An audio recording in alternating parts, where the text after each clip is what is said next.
চেয়েছি। প্রতিবাদ সভা হলে একটু গরম গরম হতে পারে, অবস্থান বিক্ষোভে কোনো গরমের জায়গা নেই, সারাদিন বসে থাকবো।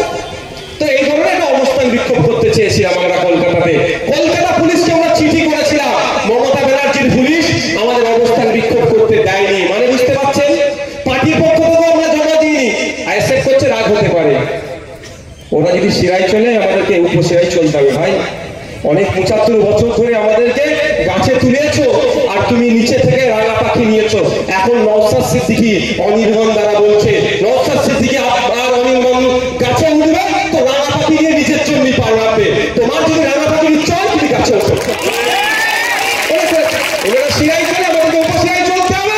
ওই জন্য কি করেছে, আমাদের নামে দিইনি, পার্টির নামে, সাধারণ একটা মানুষের নামে করে দিয়েছিলে, সহ্য করো, তাকেও দেয়নি। মানে বুঝতে পারছেন, আমরা কি চুপ করে থাকবো? অত সহজ নয়। 5 টাকার পেন আছে আমার হাতে, পেনের খেলা খেলবো ভাই। আমরা কোর্টে চলে গেছি, আমরা বলে রাখি আপনাদের, আগে হয়ে যেত। কুরবানি আসছে, ঈদ আসছে, ঈদুল আজহার জন্য আমরা এটা স্টক রেখেছি। ঈদুল আজহার পরে কোর্টে মুভ করাবো, কোর্টের মাধ্যমে পারমিশন বার করবো, আপনাদের ওখানে যেতে হবে। অসুবিধা হবে? আপনারা যাবেন ভাই? যাবেন ভাই? যাবেন তো? যাবেন। ডেট বলে দেবো, সেই দিনকে হাজির হবেন। আমরা লাগাতার করতে চাইছি। আমার তাহলে আমি শুধু এটা বলার কারণ যে মমতা ব্যানার্জির আমরা রাজ্যে ওয়াকফ নিয়ে একটা অবস্থান বিক্ষোভ করবো, তার জন্য আমাদেরকে কোর্টে যেতে হচ্ছে। আবার এই বলছে নাকি উত্তরপ্রদেশ আর বাংলার মধ্যে ডিফারেন্স দেখাচ্ছে। কে বলেছে? উত্তরপ্রদেশে ওয়াকফ নিয়ে আন্দোলন করলে লাখ টাকা জরিমানা করে, আর আমাদের ওয়াকফ নিয়ে আন্দোলন করলে মুসলমান ছেলে ধরে জেলে দেয়। আমাদের ভাঙনের কথা বলছি, 3000 মুসলিম ছেলের নামে মমতা ব্যানার্জির পুলিশ মামলা করেছে, আমার নামে মামলা করেছে, 5টা মামলা করেছে। আমি তো কাটা করি না, কারণ দেখবেন আপনাদের এখানে ছিল কি জানি না, দেখবেন কি বলে আপনার জন্ডিস হলে একটা মালা দেয়, অনেক ক্ষেত্রে পড়ে না, মালা যত বাড়বে জন্ডিস তত নিচের দিকে যাচ্ছে। মারতে মারতে যখন মাটিতে ঠেকে যাবে তখন জন্ডিস চলে গেছে। ওষুধও খাওয়াবে কিন্তু মালাটাও লাগায়। তো আমি মনে করছি আমাকে এক একটা কেস এক একটা ফুল, আমার নামে 13খানা মামলা ছিল, আর এই ওয়াকফ নিয়ে আন্দোলন করছে বলে 5টা মামলা দিয়েছে। হয়েছে কটা? 18টা মামলা। আমি একটু কান্নাকাটি করিনি, ওই কান্নাকাটি করে উনি আমি ভাবিনি। তো আমি চাইছি আরো ভাব, কারণ ওই মালা যত বাড়বে, ফুল যত জোড়াবে, মালা তত বাড়বে। বাড়তে বাড়তে যখন মাটিতে ঠেকে যাবে, আমি তখনই নিজেকে নেতা বলবো, যা এতদিন করে নেতা হয়েছে। ঠিক না? মালা ফুল বাড়া কামাতে।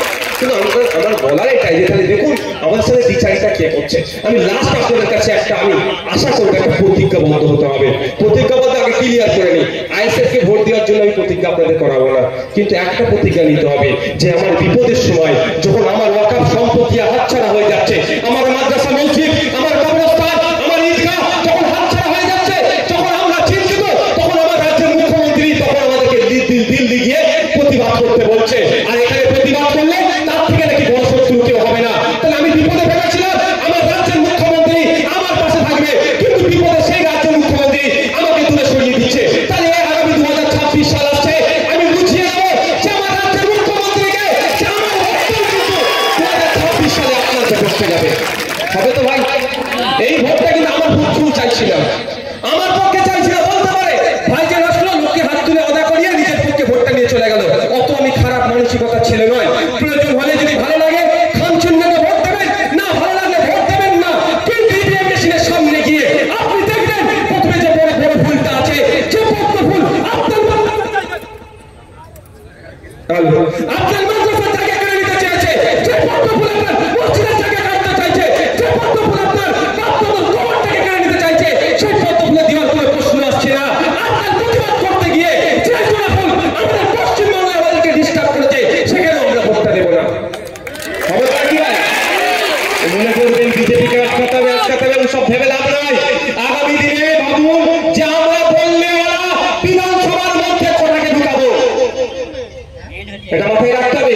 বিজেপিকে আটকাতে তো 77টা, আগে ছিল বিজেপি কলকাতাতে, লোকসভাতে কলকাতায়, বিধানসভাতে বেগড়িতে এসে গেছে। এবার যদি 26 মনে করেন বিজেপিকে আটকাতে, আপনার বেডরুমে ঢুকে যাবে, এটা মাথায় রাখবেন। কি বলছি, খারাপ লাগছে নাকি? আপনাকে কি করতে হবে? কে কোথায় ঢুকছে তার থেকে টাকা নেই। আমার হয়ে অ্যান্টিডট দেওয়ার মাল আমরা কথা পাঠাচ্ছি, ইনজেকশন মাল বলছি, ওটাকে খাওয়াতে নিতে হবে। আমি শব্দটা তুলে নিচ্ছি। অ্যান্টিডট দিতে হবে না? সাপে কামড়ালে কি করতে হয়?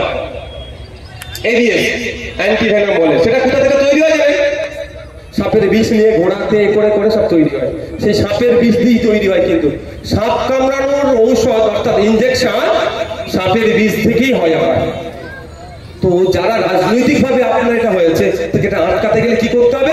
রাজনৈতিকভাবে অ্যান্টিডোট পাঠাতে হবে। তা আমাদের মাথায় কি রাখতে হবে? 2026 সালে আমরা কটা বিধানসভার মধ্যে পাঠাচ্ছি এটা লক্ষ্য রাখতে হবে।